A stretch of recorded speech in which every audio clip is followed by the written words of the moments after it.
Hello, everyone. My name is Vanessa Fermo. Welcome to this week's episode of Fangirls Only. Today we have Sadja on, so welcome to the podcast. Thank you. Thank you for having me. No problem. So, would you like to introduce yourself to people watching who may or may not know who you are and your mission? Sure. So I'm a singer-songwriter from Cuba originally, but I grew up in Canada. And I'm currently on the very intense journey of winning a Grammy before I turn 30 years old. And basically, the whole reasoning behind my journey is that I thought at the beginning that I was starting late in this career. So I wanted to kind of like do everything I could to kind of catch up to the rest of the people. But then as I started doing it, I realized like, I'm not late. I'm just like in the right timing. I'm just where I'm meant to be. And this journey turned out to be more inspiring than I thought, than anything, for a lot more people. So now that's kind of what's pushing me to continue doing it. I just want to prove that even if you're starting late or even if you're starting independent or without a lot of resources, it's definitely something you can do. And if you just put your mind to it, you can get there. So that's where I'm at. I love that series. Not gonna lie, I was like binge watching it yesterday. Yay, Got I'm a so switch somehow. happy. All right, so we'll get on to questions now. So, can you tell us about your journey into music and where it all began for you? Yeah, so I started singing when I was really, really little. I sang my whole life pretty much. And I just always knew I wanted to do something with that. Like every single journal and password my whole life was, I want to be a singer, I want to be a singer, I want to be a singer. But then as you grow up and you're like, you have to do, a serious job or people in your life are like, okay, well, what career are you going to go after? I kind of forgot about that and I just not necessarily gave up, but literally just forgot about it. I got caught up in life and everything, and I completely disregarded the fact that I sang. But about 3 years ago, my fiance bought me some singing classes, and that's what kind of kicked everything back into motion. As soon as I started singing again, I was like, wait a second, I have complete free will, and maybe this is what I'm meant to do after all. So that's what kind of got me back into music, and since then, she's been also like number one supporter and like partner in all of this. So we both went like headfirst into all of it. And I've been learning this past year production and songwriting and all of that. And she's been learning also songwriting and the business of music and everything. So we've been really pushing everything from this past year on full time. I bet younger you would be so proud of you now. Yeah, seriously. Every time I think about it, I'm like, this is unreal. Like, no matter where I am in my journey, every time I do something new, I'm like, she would think like we're the coolest person ever. All right, so going along with that question, what were the early influences that made you fall in love with singing and writing songs? Definitely Shakira. So Shakira was 1000% what I was listening to growing up in the house. And just the fact that she was a Latin singer, but also would sing in English and everything. And she had that cool, like, Hispanic flair, but also she was global, a global pop star. It was very inspiring. And I definitely attached kind of like early memories of wanting to be a singer, worldwide to her. Um, Other than that, I'm a big theater kid. Like I love Broadway musicals. And before I decided I wanted to be like a professional singer, I my first thing that I thought, okay, I'm gonna go for this was when I was back in college in computer science. I was like, I'm gonna be in musical theater and I'm gonna apply to musical theater school and like that's kind of what I was trying to transition into. So I would also attribute it to like musical theater, Broadway, and all of that. So you lived across cultures and speak multiple languages, like in songs and stuff. So how has your cultural background shaped you as an artist and as a person? Well, it's almost like something you can't really like turn off when it comes to music. I think it's something for me at least that even if growing up I was thinking sometimes, oh, like I'm different. I'm not, as like white as the other kids or like I don't have blonde hair like the other kids that were like popular in my class or anything. It's something that when it comes to music and my self-expression in art, it's always like a beautiful base to go off of, like a beautiful pillar, and it just comes through like in languages, in lines that I write, in sounds that I add to the tracks. The culture just kind of like kicks in and just Cuban roots, French Canadian roots, like everything kind of becomes this blend and self-expression of like who I am as a person, and I just communicate it through music, and hopefully it helps people see the beauty in it too, you know. I think there's other artists out there that are doing a fantastic job at that as well. Like Bad Bunny, Rosalia, incorporating languages and their own cultures on a really large scale, and it's really inspiring. So that's what I kind of hope to do as well. It's to show people the beauty there is in multiculturalism and just connect people through music. So you switch between Spanish, English, and even French in your songs. So how do you decide which language best expresses a song?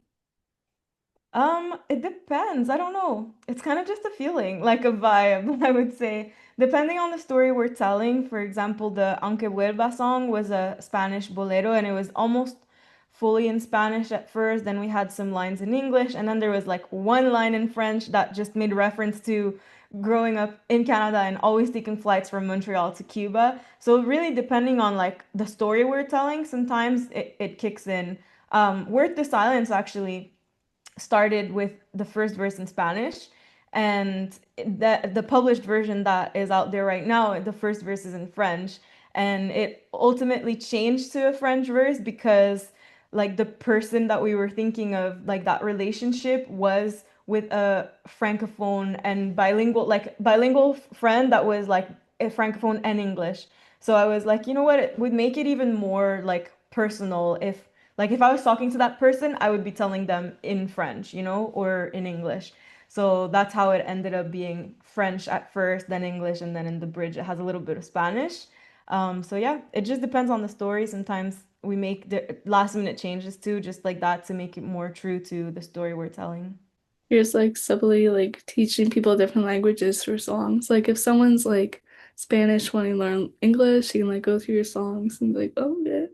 Yeah, I have people who message me sometimes. They're like, "Oh my God, I'm so happy because ever since I started following you, I've been taking Spanish at school, and now that you published this song, like I went and listened to it and I checked out the lyrics and I was able to understand like 75% of it, and I'm like, "Oh my God, congrats." And then other people are like, "I've been meaning to learn French. Now I'm going to use your song and I'm going to listen to it on repeat and I'm going to read the lyrics." And it's so cool. It's really, really cool to see.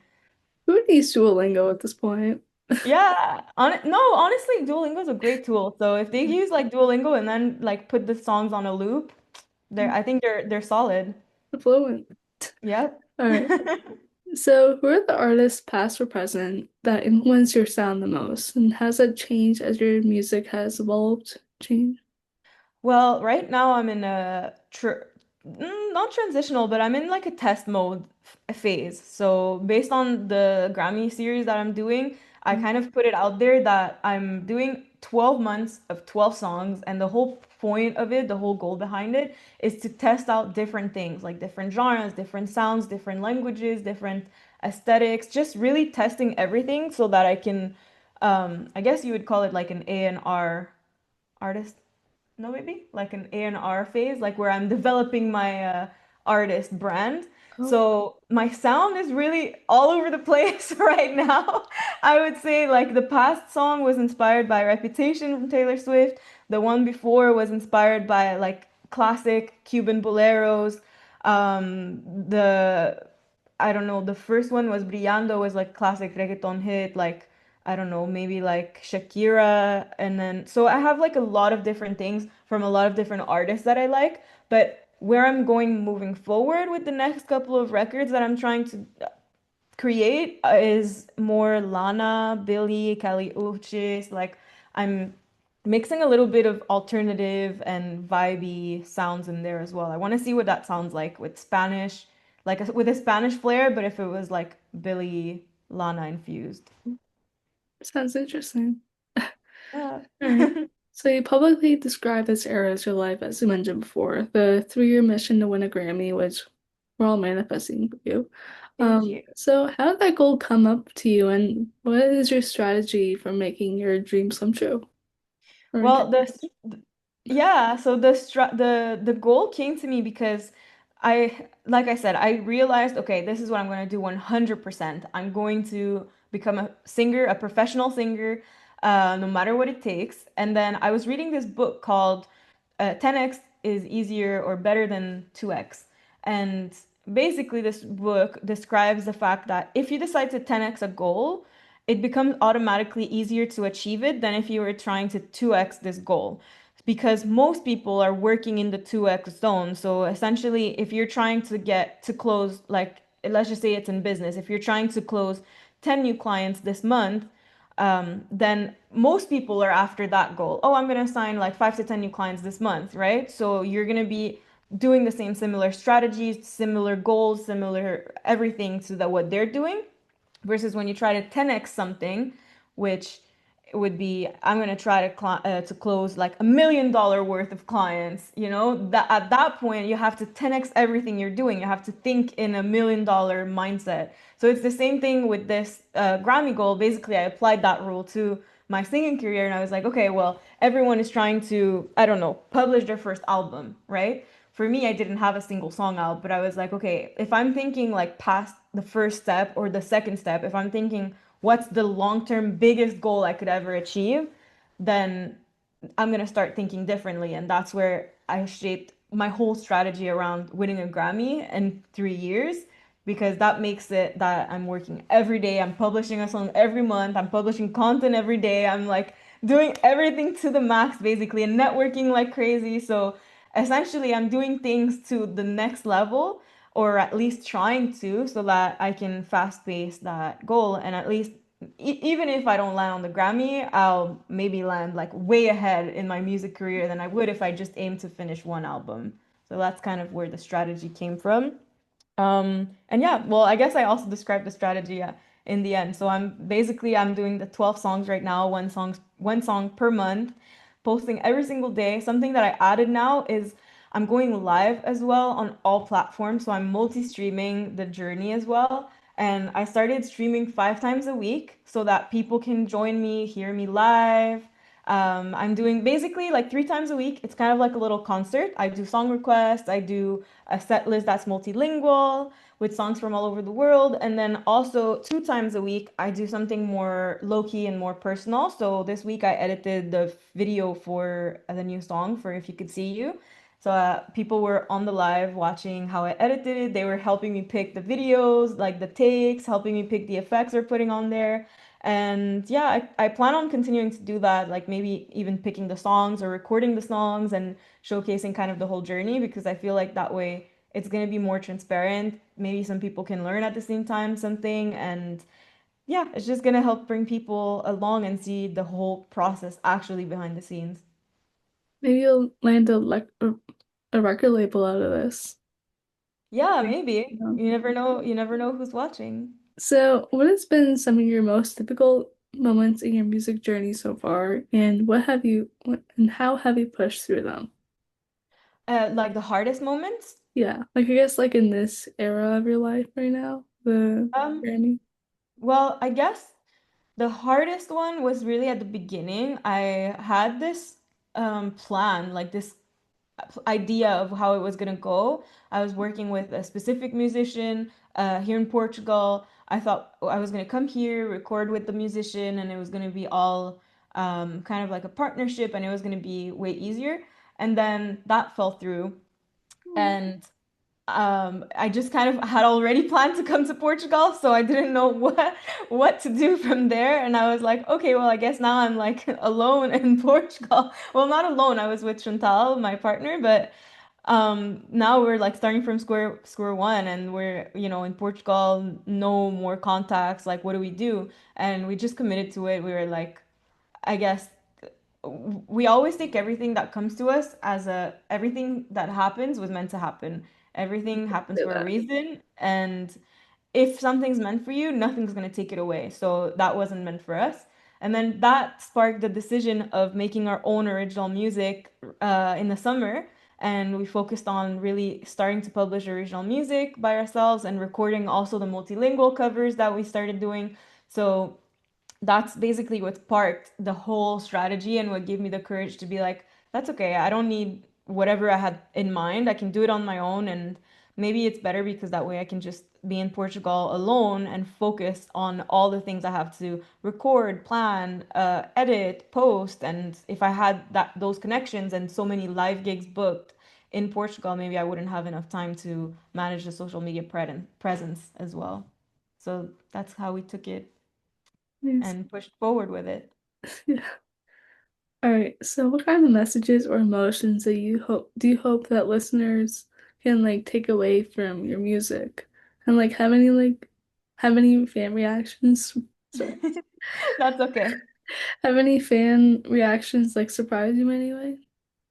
I really hope that through my music I can carry empathy and love. I think that love is universal and it's something that you feel when you're listening to music that moves you. You know, you're loving the moment, you're loving the experience, you're connecting with one another, and you can experience that beyond the barrier of language. So because I'm choosing to do my music in different languages, some people might be like, "Oh, I don't understand all the words," but I don't think that's necessary when you are really being in the moment and choosing to connect through music. So I hope that when people listen to the music, they can feel that and they can also start creating this community of people that communicate beyond languages, beyond like where they are in the world. And I hope that's what my music ends up doing. And also just like empowering. I think the reason why I'm so keen to publish everything online and bring everyone along in the journey is because I always felt really lonely trying to have these big dreams and feeling like maybe I was crazy my whole life.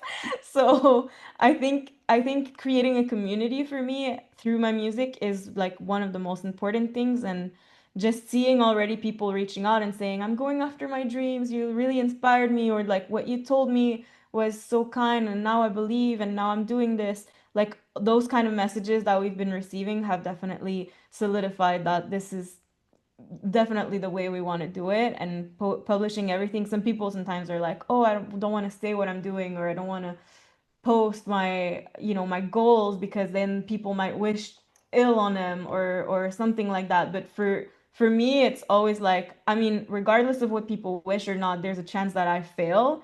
And I'd rather publish it and go after it and inspire people to maybe be crazy on their own dreams, you know, than not do it.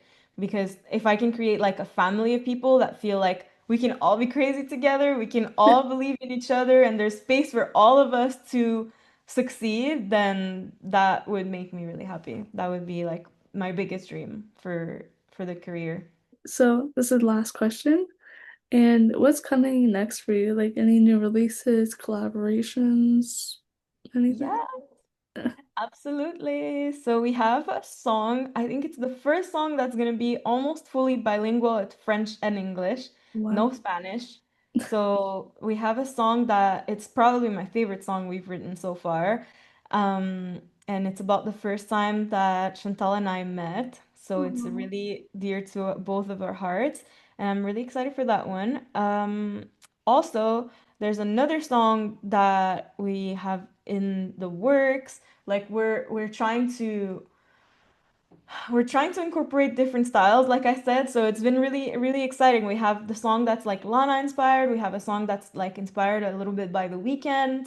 So different genres, different vibes, and yeah, that's what's coming. I have a gig also coming in March here in Portugal. It's at a tractor race event, and they hired me to do a country set. So I'm gonna turn some of my originals into country versions of them. That should be fun. Yeah, so Well, it's exciting. It's gonna be my first gig where I play like a lot of original songs since the release of the very first one that was in September, so I'm excited. for sure. Well, thank you so much for coming on. It's great having you. Thank you so much for having me, Vanessa. Thank you. It was really nice to hear from you and so happy that you thought of me to hop on your podcast. I know I saw your series and I was like, yes, yes, yes. Thank you. And it's so nice to see you also following your dreams. So Thank I'm you. happy to be a part of it, even if just for a little bit. I start crying. We both all everyone start crying.